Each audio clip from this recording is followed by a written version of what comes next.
My name is Sarah Pullen, and I am the CEO and co-founder of Supergirl. And I'm Marilyn Poland, Sarah's mom, CAO, Chief Anxiety Officer. We're here from Washington, D.C., and we're asking for $500,000 for 10% of our company. Oh. Wow. Sharks. As most of you know, most commercially available soup is not as healthy as you might think. I mean, why do we need a PhD to read the ingredient list? I mean, really, Sarah, what is guar gum? What? Monosodium glutamate and mechanically separated chicken? I don't even know. Okay, at Supergirl, we have cracked the code to the perfect soups.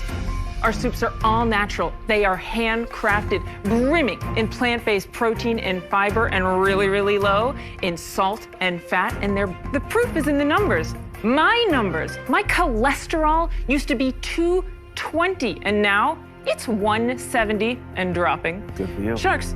What started off as a small, local soup delivery business has organically grown into something much bigger. And now it's time for the rest of the country to be eating our soups. You guys ready for this? You want to try some soup? You want to try some soup? All right, let's do this. Let's do this. Yeah. We've got some great soup for you. So this was requested by RG in the comments in the super community down below. It was like a little while ago that was requested, but I'm happy to be getting around to doing these requests. It's from season 10. I forget what episode 3. So, you need a lot of money to take on the big soup conglomerates. Like the big one in my backyard here outside of Philadelphia is Campbell Soup. And I don't know that they get any bigger than that. Progresso, maybe? But other than that, you gotta to fight for your right to party on the shelf with the big soup conglomerates, and in this case, Sarah has a huge, like a huge uphill battle. But what I love about it is it sounds like she started as a grassroots thing, built up a community of people who wanted better soups, soups that maybe tasted better and had non-mechanically separated chicken. I mean, it sounds, literally like they have like arms chopping up chicken and mechanically like ripping chicken apart. It sounds terrible. God, I don't want to eat. I don't want to eat it. I'm not a vegetarian or a vegan, but God, I don't like thinking about it. Anyway, yeah, $5 million valuation. Sarah better have a whole lot of sales to go with that soup there, to back that up. And hopefully a good reason for the money, like, I don't know, expansion, more so than just fulfilling POs. Because if you're just filling POs, like, you just need a loan, right? Assuming that you're making enough money to be able to, say, put money back into the business after you pay off the loan with the interest and et cetera, et cetera. So anyway, we're going to check out Sarah's website at the end here, as well as feature one of your comments from down below. Bring it on. Okay, sir. Thank you. You're welcome. Okay, so what we have here is our chilled watermelon gazpacho in the bottle. We also have a West African peanut stew. We have our summer minestrone, curried red lentil peach, and we have an Indian-style mulligatawny. The curry peach is fantastic. Thank you. What's your background? Well, we have been doing this since 2008. Back in 2008, I was a former stand-up comic looking for a good bowl of soup, something that hopefully didn't have a ton of salt and fat, and I failed miserably. So obviously, I dragged my poor mother out of retirement. Yeah, so I'll tell you the real story, how this started. She does this sometimes. I mean, she's been lying to us all the time? No, but I was in there from the beginning, so let me tell you. We launched and I found our first kitchen. She said to me, Ma, I got this great kitchen we're gonna cook in. It was a dungeon, literally a dungeon. You had to go downstairs. There was no air conditioning in the summer. We were schwitzing in the winter. There was no heat. I heard a squeak. It was a mouse. And I said, I am out of here. No, put it in the soup. It's protein. No, you're going to get to that. I said, Sarah, I am out of here. She said, no, you're not. You're staying. And I stayed because Sarah is so determined. And so I stayed. I've been here for 10 years. But congratulations. Wow. The product is really good, so you passed the first test. Thank you. However, yes, now we get down to the numbers. And quickly, I must say, $500,000 for 10% imputes a $5 million business. Yes. Okay? Now, I love the soup. but you better sell a lot of it. So give me the sales. Well, let's talk about 2016, 1.4 million. Sales in 2017, 2.4 million. There you We're go. on track to do 3.4. Okay, how you doing that? How you doing that? We started good. off as a small Impressive. local delivery business, thank you.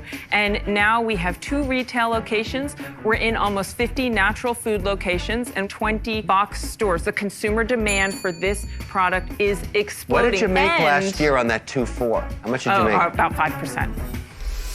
Ouch. I'll Yeah, tell that's gonna. All right, so yeah, you better tell a great story. Stand-up comic, that goes a long way. Having an improv background, having a being able to think on your feet and to be able to deal with hecklers, like Sarah's probably got that. So as you can see, she's already ready to do damage control. 5% is not good. Now, hopefully, at least with 5%, that was everything paid in, all the debts being paid down, her and her mom and any other employees getting paid. So at the end of the day, if you only eked out 5%, after all that, not great. But if you're paying all the bills, and you maybe funneled a lot of money into growth, into marketing, and spent it in growth, maybe a new kitchen, new equipment, new something, not the end of the world. So hopefully Sarah's got that story right here. Please don't let me down, Sarah. Don't let me down. Why? Sarah, Because honey, in sweetie, 2000 poopsie, those are terrible we margins. hit our capacity, and I had to make a decision. Am I going to stay where we are as a small local DC business? Get a co-packer. Or, I'll tell you why we can't get a co-packer. Or, are we going to take this nationwide? And here's how we're very quickly going nationwide. Meet the Super Meals program, okay? What we do is we deliver 3-day or 5-day programs. So the 3-day has 12 soups, and the 5-day has 20 soups. So People eat heavy. soup all day, every day? Well, or you can customize the program. Do you have this program running? We've run it on a small level. We've done about $900,000 in sales. I know that model. I ship stuff in jars I know you all do. across the well, country. let me tell you what it costs. How much? For the 3-day program, it costs $50 to make, and we sell it for $99, and that includes shipping. That's not a good margin. Here's the tragedy Let her about to happen. finish, let her No, finish, look, let numbers her are numbers. finish. Let me get the numbers up. You made $120,000, a 5%, okay, on the 2.4.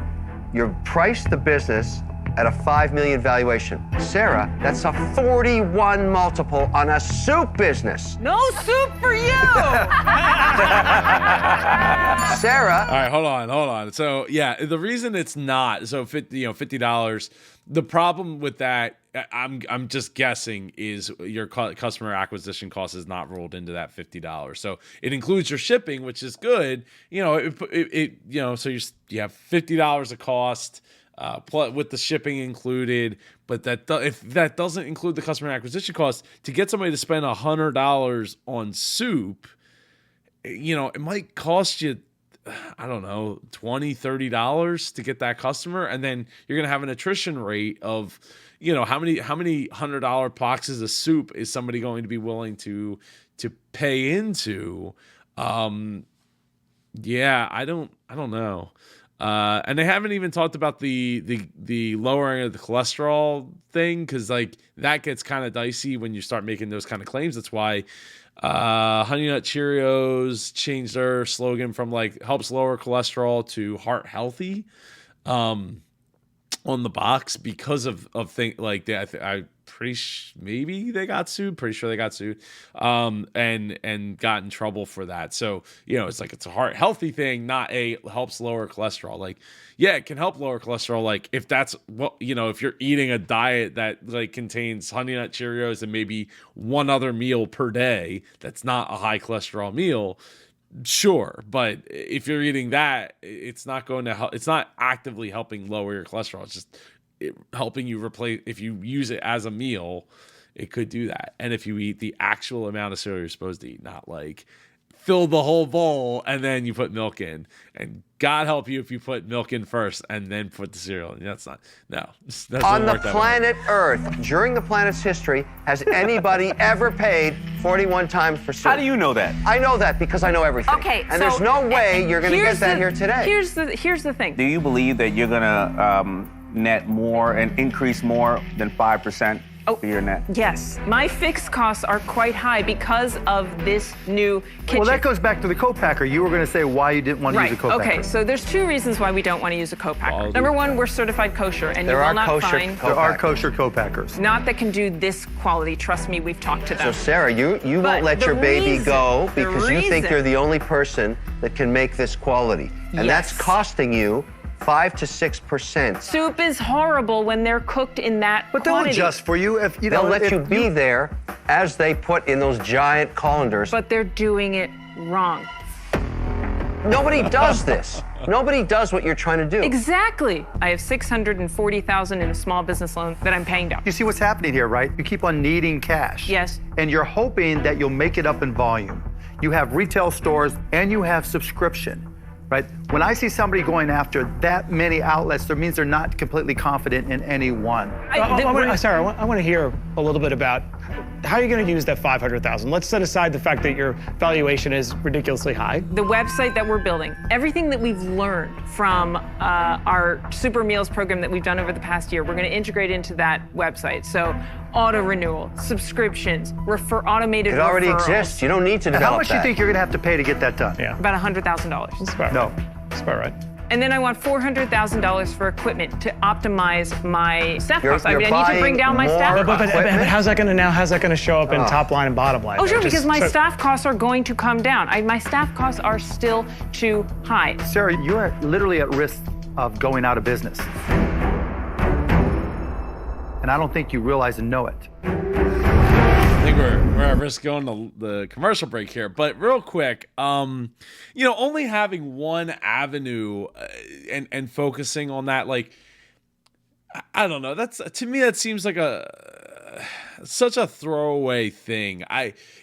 She's been in business for 10 years. So in 10 years time to grow and expand, like, it's not like she made the soup yesterday and all of a sudden it's like, I'm launching 3 separate ways to go and get business all at once. You kind of discounting that a little bit there, Mark, and only having one avenue. I think it depends if, it depends on what scale. I think it depends on what scale we're talking about.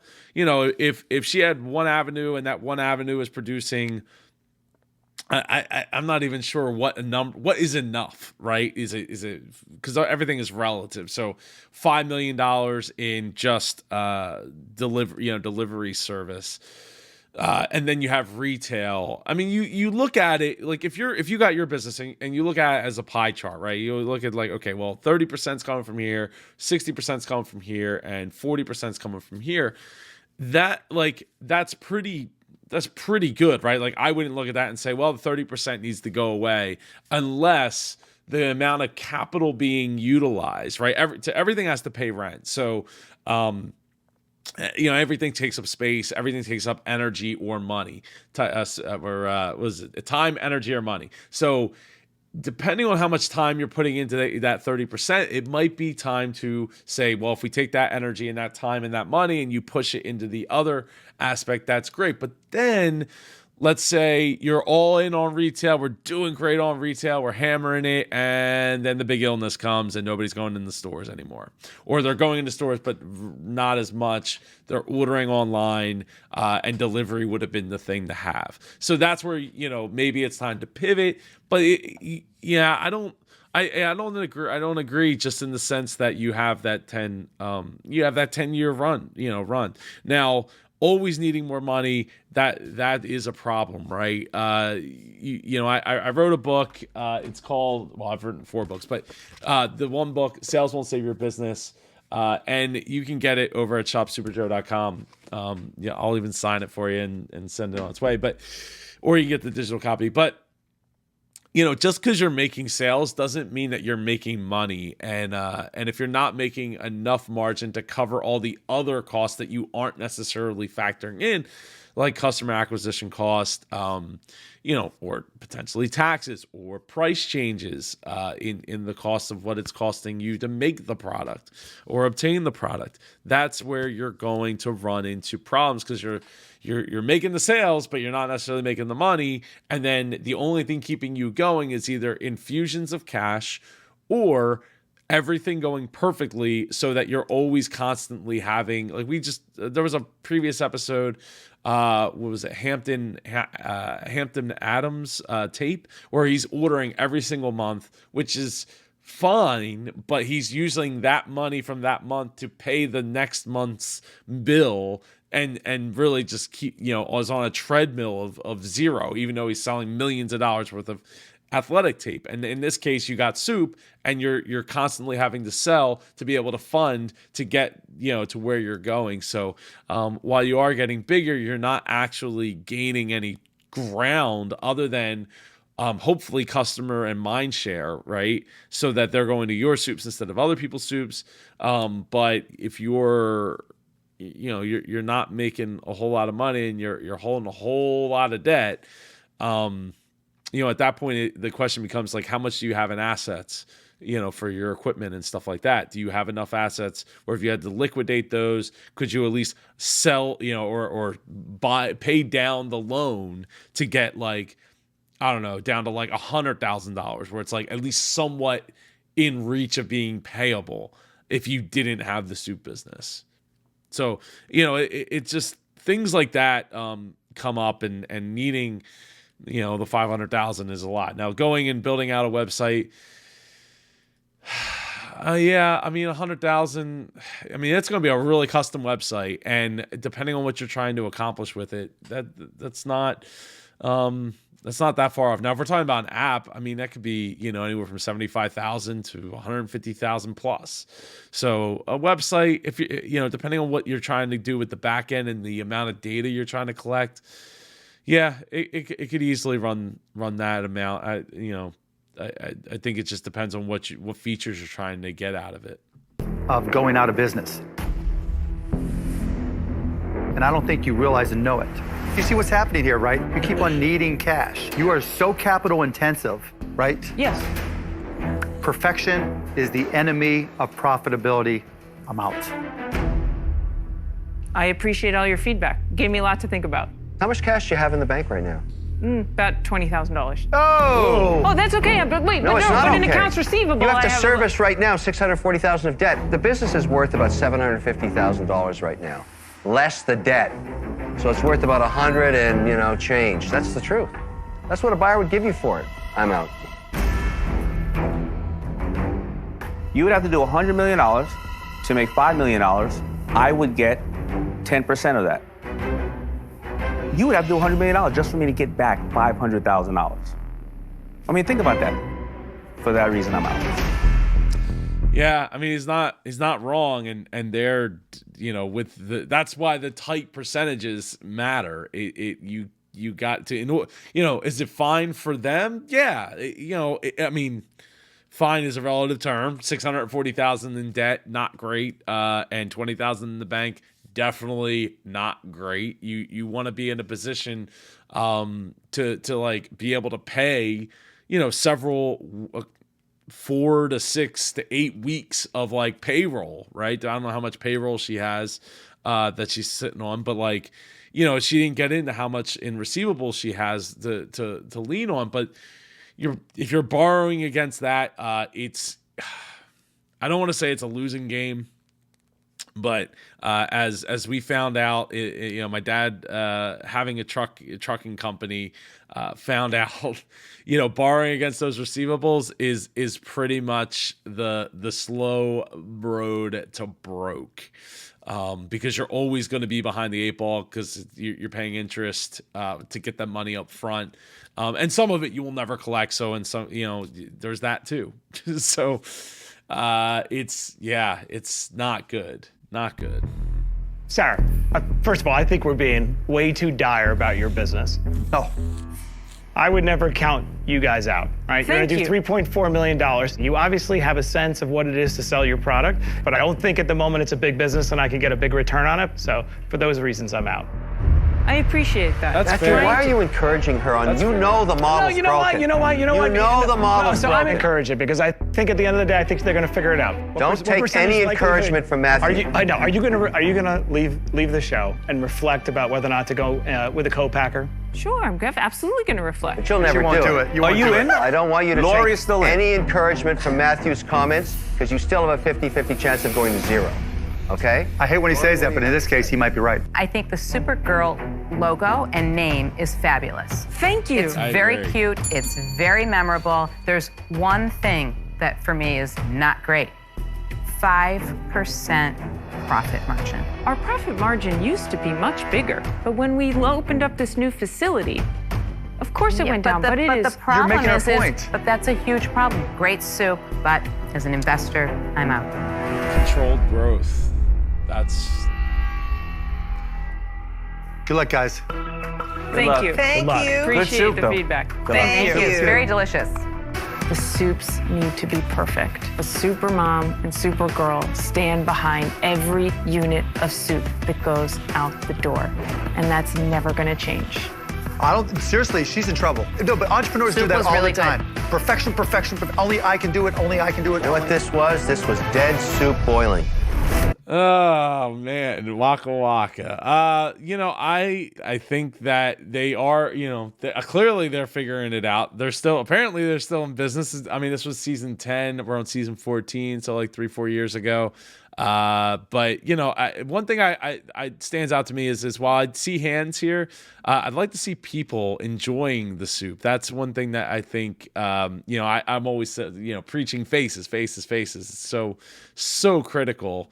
So I'd like to see faces a little bit higher up. They were featured in these places, but they don't have Shark Tank anywhere either, which is a little disappointing to not see at least featured on Shark Tank. I mean, obviously they didn't have a outstanding outing in the tank, but obviously they know how to sell, and that goes a long way to fixing problems. And but to my point of the controlled growth, I think it's one of those things where, when you get to that point where it's like, okay, we have to weigh our options. And if you're going to get down to, okay, if we're only going to have 5% profit, it's going to be really tight. It's going to be really, really tight around here. We can't afford mistakes at that point. We have no room to make mistakes. And the stress that Sarah and her mom Marilyn must have been going through